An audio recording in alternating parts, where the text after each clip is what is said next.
In a rich white suburban community, life is very peaceful until two men were murdered in the local backyard. But is the killer working alone? Gavin Manasco, 32, single male, was a small accountant, enjoyed a quiet life living with his parents. Professional LARPer was practicing his moves one night in Almas Park, San Antonio.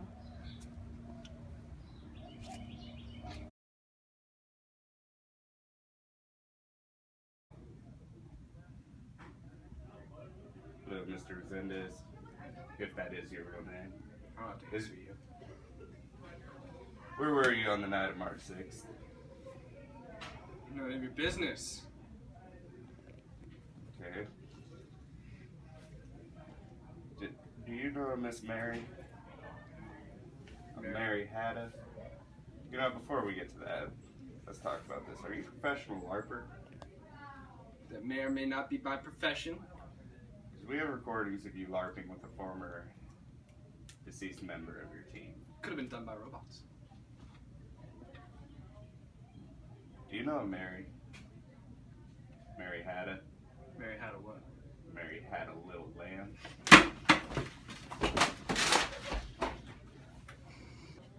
Come on in, Miss Mary. What happened to your shoe? It fell off. How did you know Gavin Manasco? He was one of my old LARPing buddies. Did y'all get up? Were y'all friends? I wouldn't say friends, but I wouldn't say enemies. Did you kill him? No.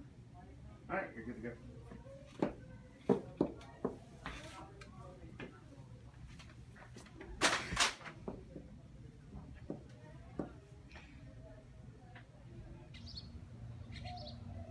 I'm Detective Warren Garcia. I'm the lead detective on this case. Now what we have here is Gavin appeared to be playing in his backyard with a sword. He was practicing for the next LARPing competition, which is next Sunday. Very big deal. It was March 6th, about 5 o'clock, and apparently two assailants came in and stabbed the body. Now what it appears to have happened is Gavin was murdered and fell upon the land next to the pool. Now that's an unfortunate event. There was blood. Appears the victim was murdered and fell into his pool, not a land like I previously stated. We will carry on the investigation with some analysis of the evidence that was presented around the crime scene. So, this is the knife recovered at the scene, and as you can tell that there's blood on the blade. We assume this is the blood from Gavin Manasco. We have some DNA testing coming in for that, but if you really check the shoe that we found at the crime scene, this is identical to the shoe that was missing by Mary. The distinct tread marks that come through here show us that the shoe class footprint, this was definitely the shoe that made the footprint, but also the distinct marks on the bottom show the wear and tear, making this actual individual evidence. Now, if we take a closer look at this blade, you can see the wear and tear on the edges make for a very distinct mark in the body.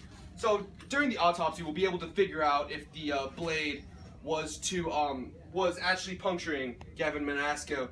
Now, if you look under the hilt, there's a fingerprint right here that we have pulled, and we're deciding to check that between the prints of Mary and Stephen to make sure that this is a knife that they could have used. Nice. Alright, my name is Sam Owen. I'm just here to show the investigation of the blood spatter. Back at the lab we have a recreation, this being Gavin Manasco with his sword, and this being the blood spatter arcing out. Now if I can get my assistant Mavin to come over here. Mavin, please.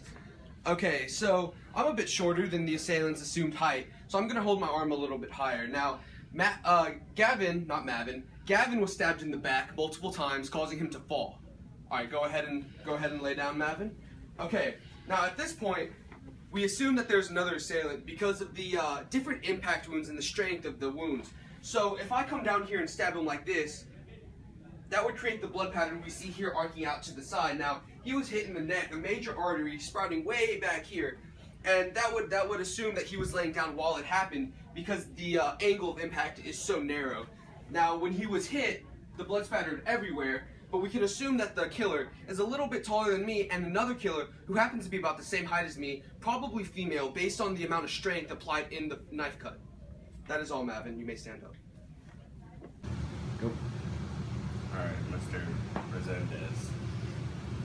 You haven't been straight with me for a long time now, and I'd like you to just talk to me man to man, okay?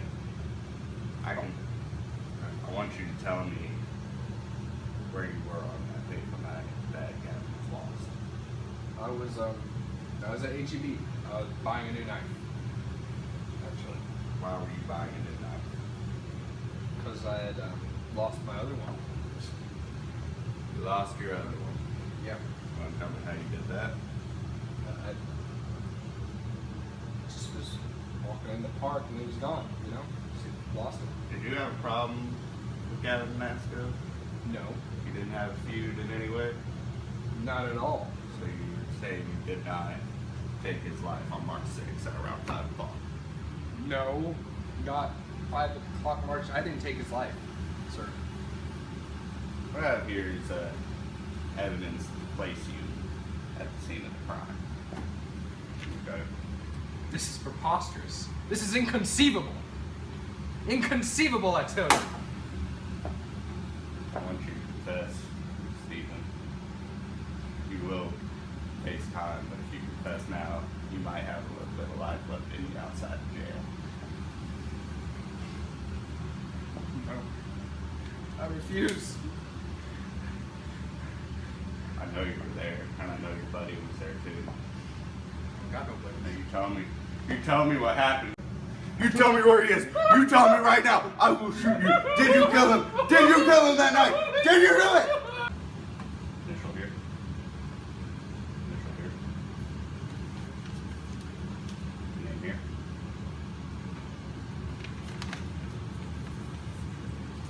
Sign here.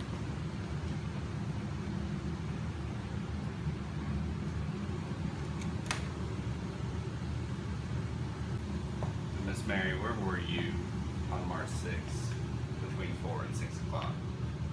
Roughly 5 o'clock. Because 5 o'clock is the time we're looking for. Not 4:30, not 6:15. I was at a LARPing contest. Really? Really, Really? really. Where was your LARPing squad? Your best buddy? Steven Resendez, where was he?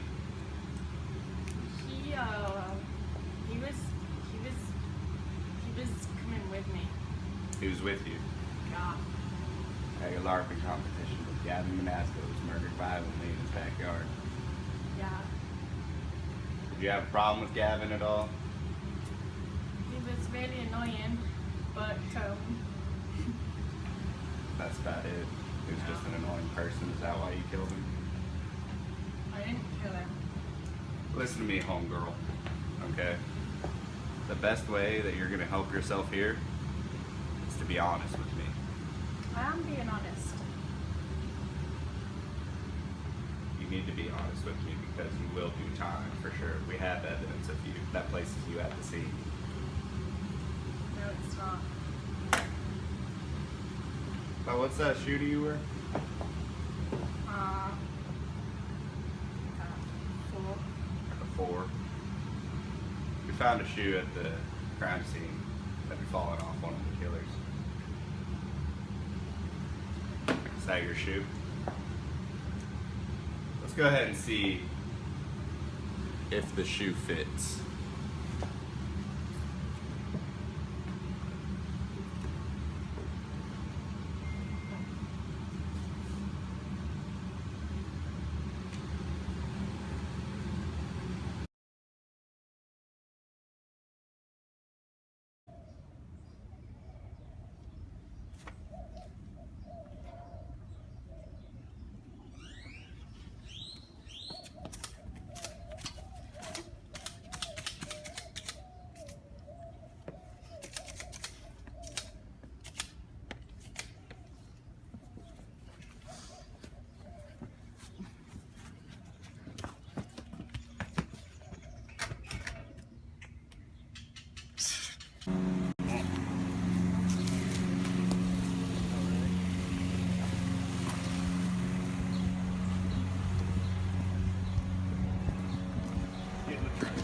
Get in there right now. Where the hell are your arm restraints? Sorry, sir. I always forget that part.